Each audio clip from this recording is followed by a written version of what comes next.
British Prime Minister Keir Starmer was due to travel to Warsaw on January 17th for talks with Polish Prime Minister Donald Tusk, after making his first visit to Ukraine since becoming Prime Minister and signing a 100-year partnership agreement. Britain and Poland are expected to start work on a new defense and security agreement during Starmer's visit, Starmer's office said in a statement. The treaty will help our militaries work more closely together to defend Europe from Russian aggression and do more to combat disinformation and hybrid threats. It will also see both nations work together to crush Russian gangs, people smugglers, secure our energy supplies, and protect our infrastructure, the statement said.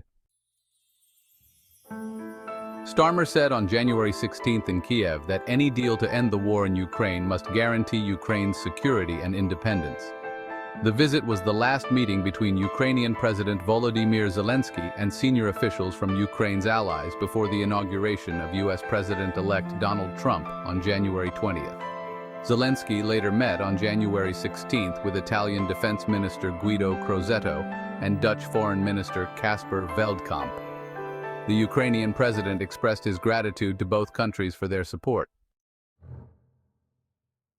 Ukraine and other European countries are concerned by Trump's claim that he could end the war soon after taking office.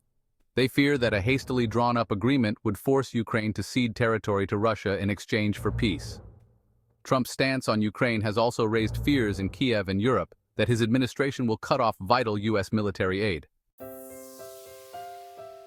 Starmer said he would work with all our allies to ensure that any solution would be strong enough to guarantee Ukraine's security, secure any possible peace, and deter any future aggression.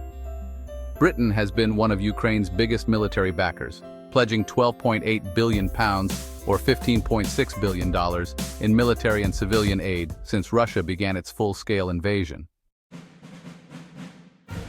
Under the 100-year partnership agreement, London and Kiev have pledged to deepen defense cooperation and strengthen Ukraine's defense industry, recognizing it as a future ally of NATO. Starmer hailed the deal as a new partnership between the UK and Ukraine that reflects the immense love that exists between our two nations. After signing the deal, Starmer said Britain would also talk to allies deploying peacekeeping troops to Ukraine to help provide security after any ceasefire with Russia. The proposal was put forward by French President Emmanuel Macron, who discussed it with Zelensky. We will discuss it with a number of allies, including, of course, President Macron, including President Zelensky here today, and we will fully play our part, he said.